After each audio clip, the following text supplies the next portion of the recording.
गुप्तधन शोधणारी टोळी पोलिसांच्या ताब्यात.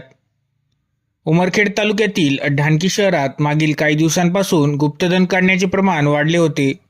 अशात दिनांक 10 मे 2024 रोजी अक्षय तृतीयाच्या मुहूर्तावर काही लोक गुप्तधन काढत आहे अशी माहिती बिटरगाव पोलिसांना लागल्यावरून ठाणेदार प्रेमकुमार केदार यांनी बातमीची खात्री करून गणेश मामिलवाड यांच्या शेतात छापा टाकून जीवन गोविंद जाधव वय 25 वर्ष राहणार टेंभुर्दरा, संतोष हरिसिंग राठोड वय 48 वर्ष राहणार बाळडी, अभिजित गणेश मामिलवाड वय 25 वर्ष राहणार ढाणकी, सर्वजित कानबा गंगनपाड वय 25 वर्ष राहणार ढाणकी, पंडित विश्वनाथ राठोड वय 45 वर्ष राहणार चिल्ली, सर्व तालुका उमरखेड जिल्हा यवतमाळ यांना ताब्यात घेऊन त्यांच्याकडून 5 मोबाईल एकूण किंमत रुपये 28,000,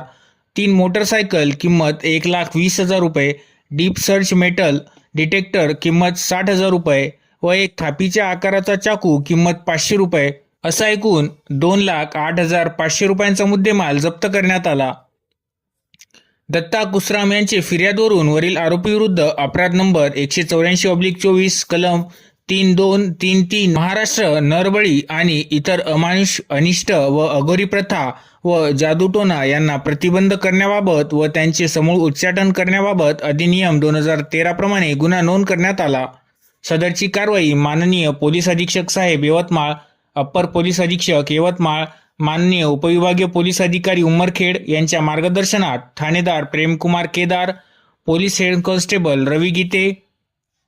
पोलीस नायक गजानन खरात, पोलीस कॉन्स्टेबल निलेश भालेराव, अंबादास गारुळे, राहुल कोकरे, प्रवीण जाधव, प्रकाश मुंडे, चालक मंगेश हुलगुंडे यांनी केली. पुढील तपास वरिष्ठांच्या मार्गदर्शनात पोलीस निरीक्षक संजय साळुंके करत आहे.